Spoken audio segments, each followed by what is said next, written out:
саламатсыздар ма балалар? Саламатсыз ба? Балалар, бүгінгі біздің ұйымдастырылған оқу қызметіміз қоршаған ортамен таныстыру. Балалар, сабаққа дайынбыз ба? Иә. Көңіл күйіміз қалай? Тамаша. Жарайды, олай болса балалар, сабағымызды бастамас бұрын бәріміз мына жерге шатыр шеңберіне тұра қояйық. Тез-тез тұра қоямыз, шеңбер болып тұра қоямыз, мына менен алда тұрмаймыз. Видеода көрсетілген жаттығуларды бәріміз бірге орындаймыз. Рамазан сияғын айтамын.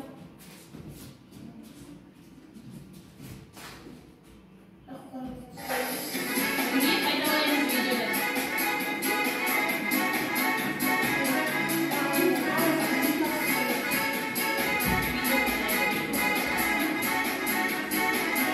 Одан видеоны назар аударамыз.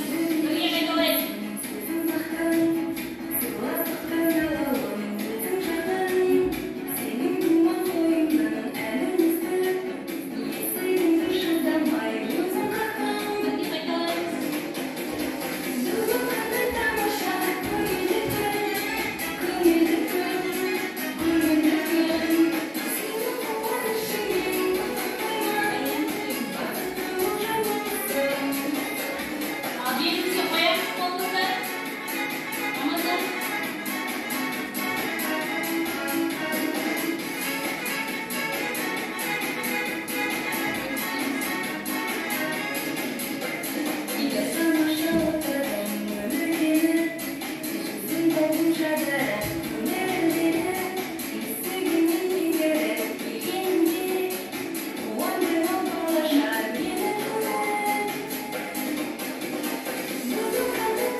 Сұрақ қоямын, сол сұраққа жауап бересіздер.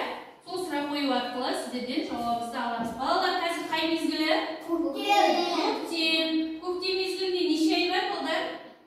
3 ай бар, иә? Дұрыс айтасың, жарайсың, Раян. Қандай атауларын атайықшы? Наурыз, сәуір, мамыр. Жарайсыңдар балалар, отыра қойыңдар жас. Балалар, біздің бүгінгі жаңа сабағымыздың тақырыбы менің елімнің салт дәстүрлері деген бүгін жаңа сабақпен танысатын боламыз, яғни қазақ халқының салт дәстүрлерімен танысатын боламыз. Бүгінгі сабағымыздың мақсаты балалар, осы қазақ халқының дәстүрлеріне деген сіздердің мақтаныш сезімдеріңізді оятып, осы еліміздің салт дәстүрлерін құрметтеп, сыйлауға, яғни тәрбиелеу болып табылады. Олай болса балалар, бәріміз тақтаға назар аудара қояйық. Видеоға мұқият назар аударамыз. Көне дәуірден бастау алатын күрделі де бай тарихы, сан қырлы мәдениеті, өзіндік игі ғұрып дәстүрі бар, пейілі өзінің байтақ даласындай кең де қонақжай халық, балақай қазақ халқының ұлттық салт дәстүрлері өте көп. Бүгін мен бірнешеуімен таныстырамын. Суретке қарашы, бесікке салу. Балалар, суретте көрініп тұр ма сіздерге? Мына суретке қарайықшы, қандай салт дәстүрлерді білеміз балалар? Бүгін осы біздің қазақ халқының салт дәстүрлері туралы бар білген білімдерімізді ортаға саламыз, иә? Бесікке салу, мына жерде көріп тұрса тағы қандай? Жаңа сәбиді не істейміз ең бірінші? Қырқынан шығару, иә? Бесікке салу, одан кейін кішкентай бала жаңадан тәй-тәй басып келе жатқанда қандай дәстүр орындаймыз? Жаңадан тәй-тәй басып келе жатқанда. Иә, дұрыс Айзере. Тұсау кесер, иә, тұсау кесер. Тағы да. Тағы қандай салт дәстүрлерді көріп тұрмыз балалар? Иә, оны керек құрососын айтамыз. Тағы да. Жақсы балалар, аталай тыңдай қойып. Келіп түсіру, қырқынан шығару, тұсау кесу, және де байқасы. Салт дәстүр дегеніміз халық мәдениетінің аса мәнді құрамдас бөлігі, рухани байлығы. Әрбір халықтың өзіндік ерекшеліктері олардың салт дәстүрлерінен көрінеді. Ендеше мен салт дәстүрлерді таныстырамын. Тұсаукесер. Сәбит қаздыра бастағанда тез жүріп кетсін деп ала жібесіп екі аяғын тұсап байлап тұсауын кестіріп тез-тез жүгіртеді. сәбидің аяғынан түрлі түсті жіптерді өрліге тұсау байлайды, жіпті жүрісі әдемі, жаны жайдар адамға кестіреді. Балалар, енді осы кішкентай баланың тұсауын кескенде біздер қандай өлең айтамыз? Қандай өлең айтып олар? Тай деген өлеңді білеміз бе? Иә, олай болса бәріміз қазір тамашалаймыз, иә? Тұсау кестіресін қалай орындайды екенбіз. Мына бейне баянды тамашалап Тамашалаймыз.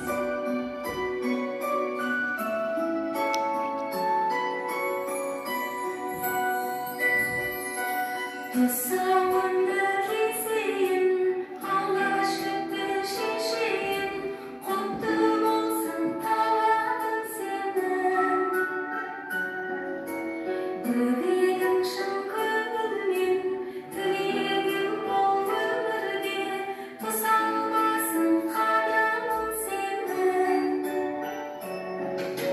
Тәй, балаларым қас-қас, отағаным байқап, адамыңды наз, айналайын тәй, балаларым қас-қас, отағаным байқап, адамыңды наз. Балалар, көріп тұрмыз ғой, иә? Қазақ халқы осы көнеден келе жатқан қазақ халқында салт дәстүрлер, ырымдар өте көп екен, иә? Қазақ халқы қазақ болып, басқа елдерге осы салт дәстүрінің, ырымдарының арқасында көптеген елдерге танылып, көптеген елдерді таңғалдырып жүрміз, иә? Олай болса, балалар, біздің осы ата-бабаларымыздың қалдырып кеткен салт дәстүрін әрқашанда құрметтеуіміз керек екен. Балалар, олай болса, бізде келесі кітаппен жүрміз. Кітабымызды аша қояйық. Кітабымыздың 16 бетін ашамыз. Бәріміз алдымызға қарай қояйық. Кітабымыздың 16 бетін ашамыз. Бәрін маған қарай қойыңыздар, балалар. Бірінші тапсырмаға қараймыз 16 бетте. Ненің суреті мына балалар? Ненің суреті бейнеленген? Я суретте халқымыздың қандай дәстүрі бейнеленген? Қандай мейрам? Қазір қандай мейрам?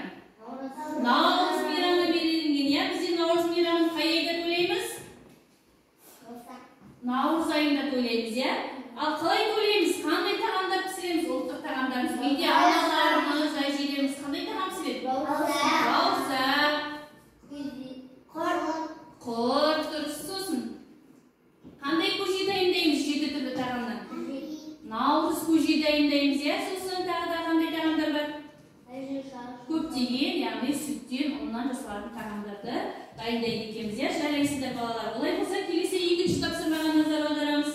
Суреттерге қарап, қандай салт дәстүр туралы әңгімелеуге болады дейді. Мына жердегі суретте нелер бейнеленген, балалар, айтайықшы, мынау не? Бесік, қайшық, жіп, яғни ала жіп, иә? Ал осы бесікке қарап, қандай салт дәстүрді есімізге түсіруге болады? Қазақ халқының қандай салт дәстүр білеміз? Жаңа туған сәбиді не істейміз? Не істейміз? Ең бірінші, жаңа туған сәбиді. Бесікке саламыз, иә? Осы бесікке салғанда үлкендеріміз қандай не өлең айтады? Білеміз бе? Жоқ, бұл тұсаукесерде ғой. Бесікке салатын кезде аналарымыз бала кішкентай сәбиді ұйықтатар кезде қандай жыр айтады? Бесік жырын айтады екен, балалар, бесік жырын, иә? Жарайды. Ал енді осы ала жіпті көру арқылы қандай дәстүр есімізге? Яғни жаңадан жүріп келе жатқан сәбиді болса, оның тұсауын кесеміз, иә? Тұсауын қандай жіппен кесеміз? Қандай жіп мынау? Ала жіппен кесеміз, иә? Жақсы, жарайды, балалар. Балалар, енді келесі кезекте олай болса, мен сіздерді бүгінгі сабақта жауап берген оқушыларға мынадай жұмыстар туралы бағалаймын, иә? Жарай ма, балалар? Екінші тапсырма мен сіздерге мынадай сұрақ қойғым келіп тұр, балалар. Кім дұрыс жауап береді, соған жұлдызша сыйлаймын. Так, балалар, наурыз айында ұшып келетін құсты қалай атаймыз? Наурыз көп, жарайсың. Мына жерде бізде Раян мен Жанарыс бірінші жауап беріп отыр, иә? Сабақтың соңында кім жұлдызша көп жинаған санайтын боламыз. Так, келесі екінші сұрақ. Наурыз айында өсетін гүлді қалай атаймыз? Наурызша кім айтты бірінші? Айзада айтқан сияқты, иә? Айзадаға мен екінші. Келесі балалар, үшінші сұрақ. Наурыз айында түскен қарды қалай атаймыз? Жоқ.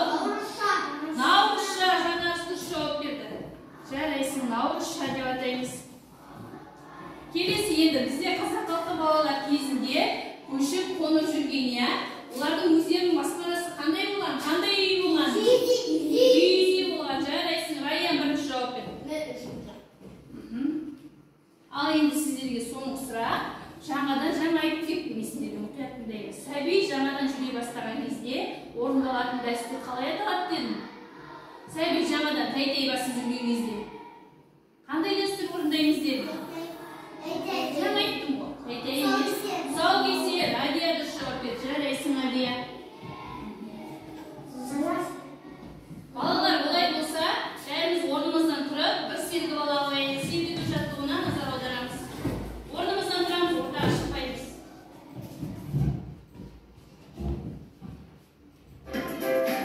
Орнымыздан шығып, бірге қайталаймыз.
Мистердің топтық жұмыс, яғни мистердің алдарыңызға мынадай екі салт дәстүрін бердім, я.